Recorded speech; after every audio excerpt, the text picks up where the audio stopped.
ومن تبعهم بإحسان إلى يوم الدين وبعد. قال الله تعالى في القرآن الكريم: أعوذ بالله من الشيطان الرجيم. بسم الله الرحمن الرحيم.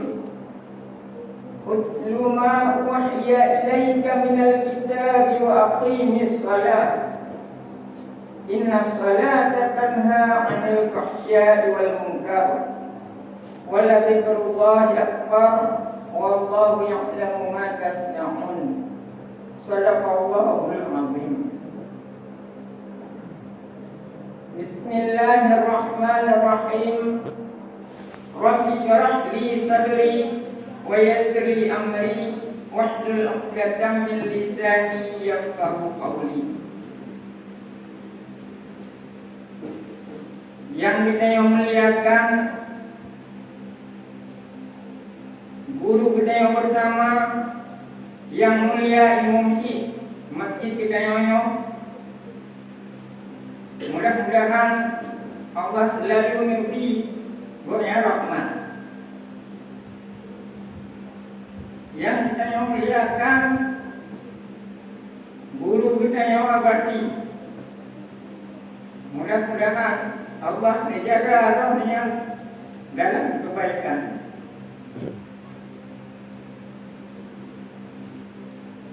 Saya juga ingin menyampaikan salam penghormatan saya kepada Bapak Usi sebagai pimpinan kampung kita, dan juga kepada ibu-ibu. Mudah-mudahan rohnya mendukung nabi kebaikan dari Allah Subhanahu wa Ta'ala. Dan yang teristimewa tentu saja kepada para jemaah hadirin jamaah Jumat yang dirahmati Allah.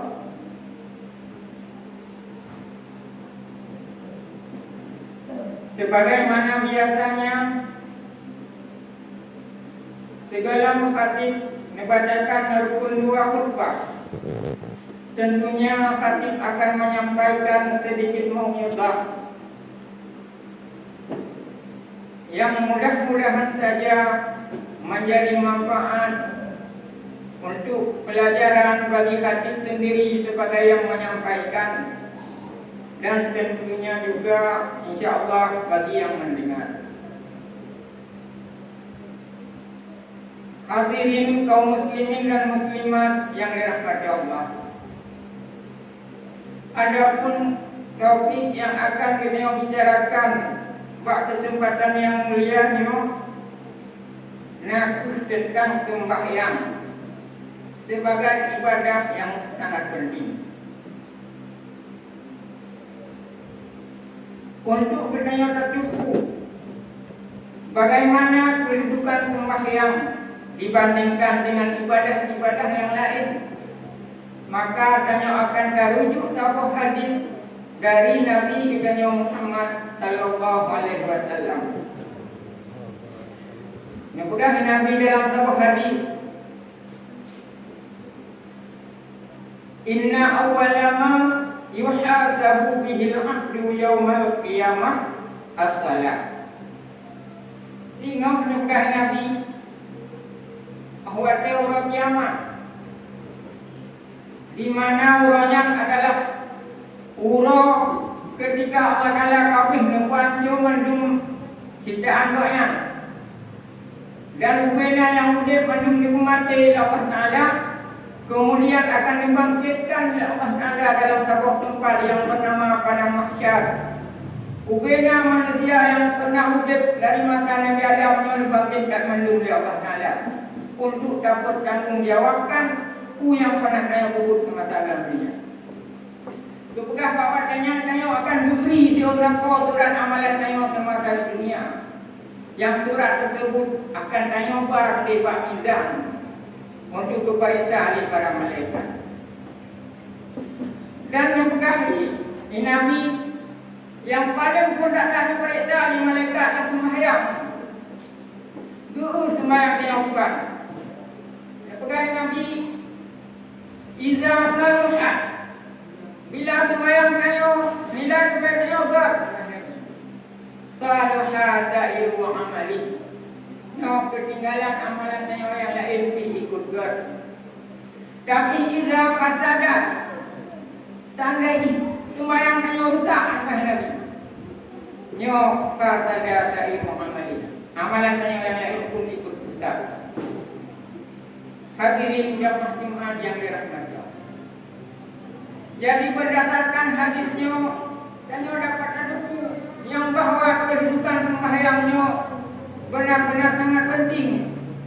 Di mana amalan-amalan ibadatnya yang lainnya bergantung pada sembahyang.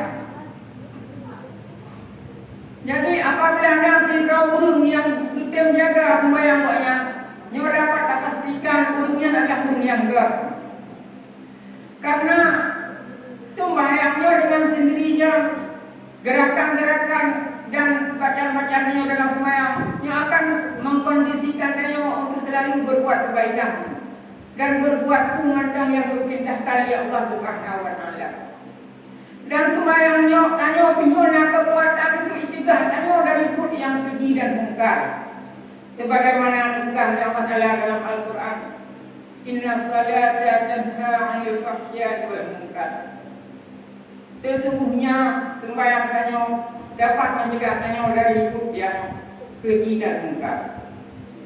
Bahkan bukan dalam riwayat jamun di masa Nabi kita sallallahu alaihi wasallam, nama daripada sahabat dia apa Nabi?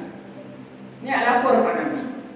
Ya Rasulullah, inna fulanan yusalli lailan. Orang itu ya Rasulullah yang selalu bersembahyang pada malam. Wa iza asbaha saraka.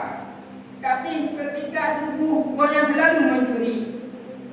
Yang dia lapor di para sahabat Nabi. Tapi nukah Nabi gimana? Biarkan saja orang itu. Biarkan sembahyangnya. Sadam na'amu salatuh. Nanti sembahyangnya yang akan mencegah orang itu dari perbuatannya mencuri. Yang dapat buktikan yang bahwa sembahyangnya memang sangat kuat. Tapi tentu saja sembahyang yang timbang, tentu saja sembahyang yang sesuai dengan yang ditentukan oleh Nabi Sallallahu Alaihi Wasallam. Karena Nabi pernah memegang kepada para sahabat, sallu kama ra'aitumuni usalli. Sembahyanglah kalian para sahabatku sebagaimana kalian melihat aku sembahyang. Cumanku yang dapat tanya kadang dari sembahyang Nabi. Salah satu hal yang dapat tanya kalian daripada sembahyang Nabi adalah Nabi selalu sembahyang dalam kondisi berjamaah. Bahkan bukan riwayatnya, hanya riwayat yang menjelaskan Nabi pernah sembahyang sendiri. Dan Nabi juga boleh mengancam murid-murid yang hanya temujak sembunyi di sembahyang. Bahkan dalam hadis juga Nabi ingin membakar rumah orang-orang yang tidak mau pergi ke masjid itu sembahyang berjamaah. Dan Alian bilang pernah dalam satu kasus ketika seorang sahabat Abdullah ibnu Ummi Maktum yang mana Ronian dalam kondisi cacat matanya, tidak bisa melihat. Jadi dia Abdullah ibnu Ummi Maktum Nabi itu dia lagi uzur, dia lagi keringanan ya Rasulullah. Tidak ada orang yang menuntut saya untuk pergi ke masjid ya Rasulullah. Apakah saya boleh sembahyang salat sendirian di rumah? Tapi Nabi hanya Nabi keringanan juga. Nabi tanya, atas makmul nida, apakah kamu mendengar azan? Ya Rasulullah, saya mendengar. Kalau begitu penuhilah panggilan itu. Berdasarkan beberapa hal tersebut, sehingga dalam mazhab Imam Ahmad bin Hanbal juga sembahyang berjamaahnya wajib sembahyang berjamaah dalam mazhab Imam Ahmad bin Hanbal. Sedangkan dalam mazhabnya Imam Asy-Syafi'i, hukum sembahyang jamaah adalah sunat yang dikuatkan, sunat yang sangat dianjurkan. Bahkan dalam istilah yang lain sunatun wajibatun, sunat yang mendekati wajib.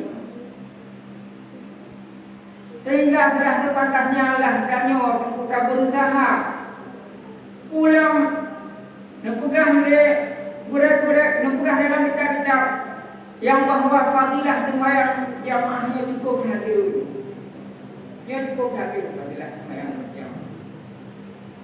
Di antara sembahyang berjamaahnya adalah jamaahnya ada tempat silaturahmi. Di mana di masa Nabi ketika Nabi ahli sembahyang jamaah selalu ulikul para sahabatnya. So yang hana sembahyang jamaah. Ketika hana tunggunya hana. Itu sahabat Nabi. Dan ditanya yang pijit tunggunya hana tak sembahyang jamaah. Kuburnya sakit. Bila badan sakit, Nabi akan bijak untuk niat kada. Dan yang kedua, sembahyang jamaahnya bukan merupakan kekuatan. Semakin kuat jamaahnya, semakin kuat katanya orang Muslim.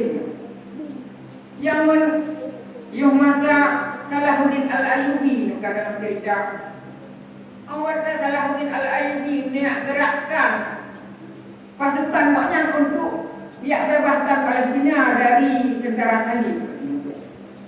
Nah, awalnya ajak perang. Nyotuk Salahuddin Al-Ayyubi niru ila rata masjid. Ngejak rata masjid awak dah subuh dia ke jamaah. Ke jamaah sembahyang subuh dalam masjid-masjid ulum muslim warna yang mandang padin-padin roh, mandang lihai roh, roh. Yang mandang lihai roh betul juga di Salahuddin Al-Ayyubi. Munya dinang jamaah Jumat tanyo, mana pun pekan perang, dalu tanyo. Hana kekuatan. Tapi di masjid dia berada Salahuddin Al-Ayyubi. Ketika jamaah-jamaah tanyo, jamaah Jumat yang akan mendekati, jamaah subuh juga akan mendekati jamaah Jumat. Nyo baru bukan di Salahuddin Al-Ayyubi tanyo karena kekuatan juga yang perang dalam perang kali. Dan saya dapat katakan dalam sejarah bahawa Salahuddin Al-Ayyubi yang berhasil untuk membebaskan Palestina. Yang bagiku fadilah sembahyang berjamaahnya cukup dahulu. Tunggu-tunggu hadirin kaum muslimin jamaah Jumat yang dirahmati Allah. Jadi harapan kepada kita mandum. Gimana cara untuk kita usahakan supaya tak ramai jamaah Jumat. Bahkan jamaah-jamaah yang lain dunia. Kabar berkah Nabi semakin lihat jamaahnya semakin ger. 2-3 orang jamaah berkah Nabi lebih baik daripada 2 orang. Dan 4 orang jamaahnya lebih ger daripada lihat roh berkah Nabi. Dan seterusnya. Jadi semakin ramai jamaah berkah Nabi semakin ger. Cuma dia tak salah tafsirkan. Baik pandai jauh sembunyi pandai jamaah malero. Ada apa kerja oleh negeri. Apa kerja balu. Yang menyatakan cara tafsirkan hadis Nabi nya sungguh jamaahnya akan awet. Tapi di masjid pandai jamaahnya oleh hero. Pak tamatnya kedro. Tamatnya hero sehingga jamaahnya menjadi kuat dan akan tambah dalam hadis Nabi punya kedro lebih daripada hero. Menasib jamaah yang kelima mendukung jamaah kedua kita mah gak yang lebih.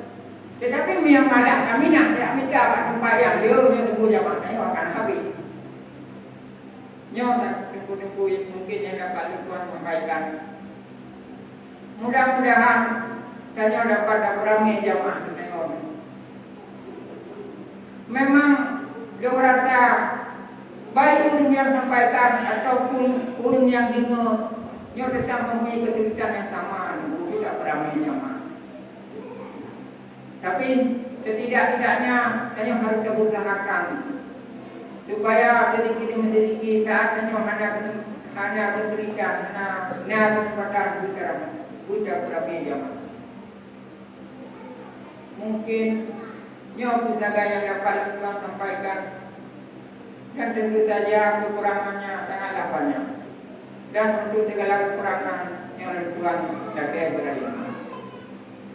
Jino katanya pertama dalam membacakan rukun 2. Alhamdulillahirabbil alamin. Wa bihi nasta'inu ala umuri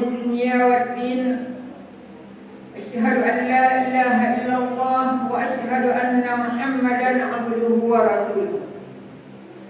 Allahumma salli wa sallim wa barik ala sayyidina Muhammadin wa ala alihi wa sahbihi ajma'in.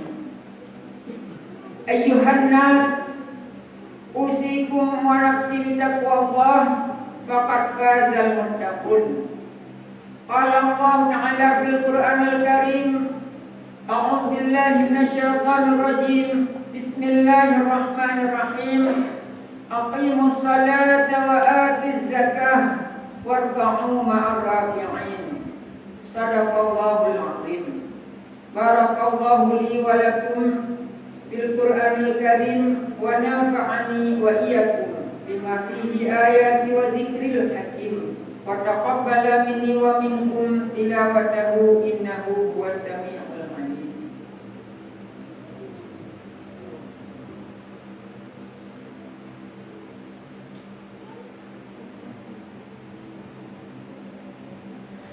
Alhamdulillahi rabbil alamin. Allahumma salli wa sallim ala sayyidina Muhammadin wa ala alihi wa sahbihi ajma'in. Ayyuhan nas, ittaqullaha haqqa tuqatih wa la tamutunna illa wa antum muslimun. Qala Allah Ta'ala fil Qur'anil Karim, Bismillahirrahmanirrahim. Qul huwallahu ahad, Allahus samad, lam yalid wa lam yulad wa lam yakul lahu kufuwan ahad. Allahumma ighfir lil muslimina wal muslimat wal mu'minina wal mu'minat al ahya'i minhum wal amwat bi rahmatika ya arhamar rahimin. Rabbana atina fid dunya hasanah wa fil akhirati hasanah wa qina adzabannar. Wa la dzikrullahi akbar. Wallahu ya'lamu ma